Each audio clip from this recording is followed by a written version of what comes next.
मंत्री छगन भुजबल ने ओबीसी आरक्षण बचाव को लेकर बड़ा बयान दिया है। उन्होंने कहा कि आरक्षण को कोई ठेस ना पहुंचे, इसके लिए हम आखिरी दम तक संघर्ष करेंगे। भीड़ सभा को लेकर उन्होंने साफ किया, यह किसी एक पार्टी का कार्यक्रम नहीं बल्कि सभी ओबीसी नेताओं का एकजुट मंच है। भुजबल ने यह भी कहा कि जिस भीड़ में ओबीसी नेताओं पर हमले हुए वहीं हम एल्गार सभा करेंगे। स्वाति कार्डिले के निधन पर उन्होंने शोक व्यक्त किया और हाल ही में उन्हें मिल रही जानलेवा धमकियों को लेकर कहा कि उनका राजनीतिक जीवन ऐसे कई तूफानों से भरा हुआ रहा है। मला मोठं आश्चर्य वाटतं आणि धक्कासुद्धा बसला, कारण कर्डिले हे खरं म्हणजे एक चांगले पैलवानच होते आणि माझ्याबरोबर ते विधान सभेत आणि विशेषतः मंत्रिमंडळात सुद्धा होते, राज्यमंत्री म्हणून। त्यामुळे त्यांचं हे निधन जे आहे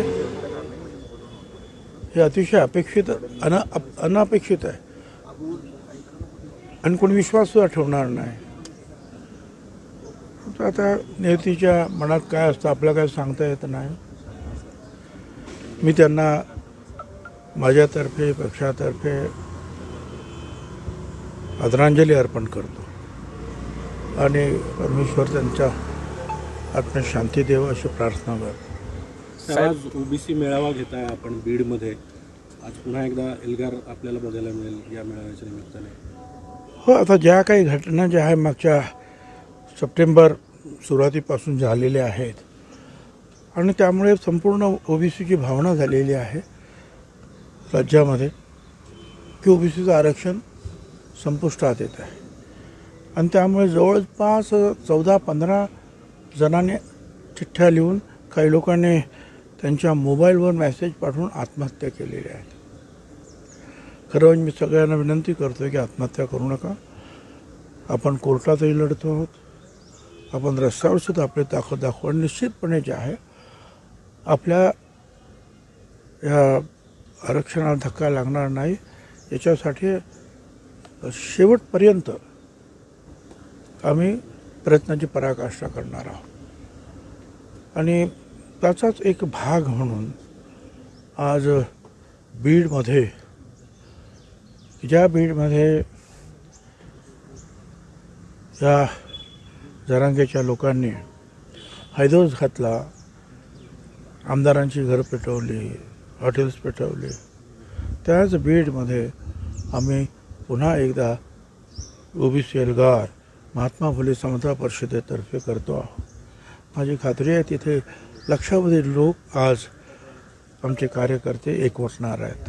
साहेब, धनंजय मुंडे असतील किंवा आणखी कोण कोण नेते इथे उपस्थित राहणार, सर्व ओबीसी नेते पुन्हा एकवटताय असं बघायला मिळतं।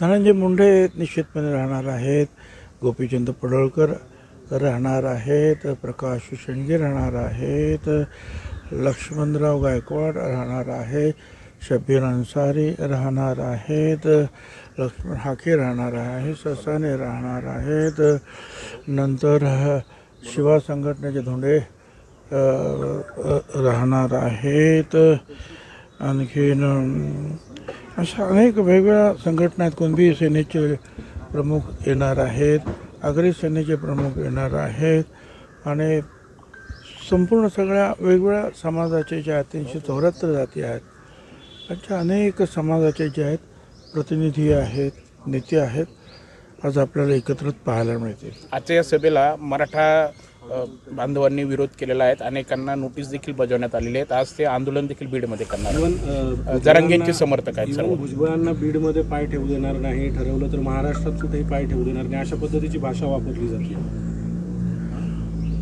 ह्या लोकांना अजून छगन भुजबळांचा इतिहास माहिती नाही आहे। मी शिवसेनेत असताना अनेक गोष्टी घडल्या, शिवसेना सोडल्यानंतर अनेक गोष्टी घडल्या, काँग्रेसमध्ये गेल्यानंतर शिवसेनेच्या विरोधात गेल्यानंतर अनेक गोष्टी घडल्या आणि अनेकांची अशी आव्हानं जी आहेत छगन भुजबळने पचवलेली आहेत हे त्यांना अजून माहिती नाही, कारण ते त्यावेळेला राजकारणात काय कदाचित ते शाळेत सुद्धा नसतील, एवढे लहान असतील बिचारे, त्यामुळे ते अशा ज्यात फालतू वल्गणा करतात। आजचा बीडमध्ये होणारा मोर्चा हा अजितदादा राष्ट्रवादी पुरस्कृत असल्याची टीका जरांगेंनी केली। अजितदादांना बीडमध्ये मतदान नको अशा देखील ते म्हणाले। हे बघा, हा मोर्चा कुठच्याही पक्षाचा पुरस्कृत नाही। तो राष्ट्रवादीचा नाही, तो BJPचा नाही, तो कुठल्याही शिवसेनेचा नाही, काँग्रेसचा नाही. हा आहे महात्मा फुले समता परिषद प्रणीत ओबीसी एल्गार.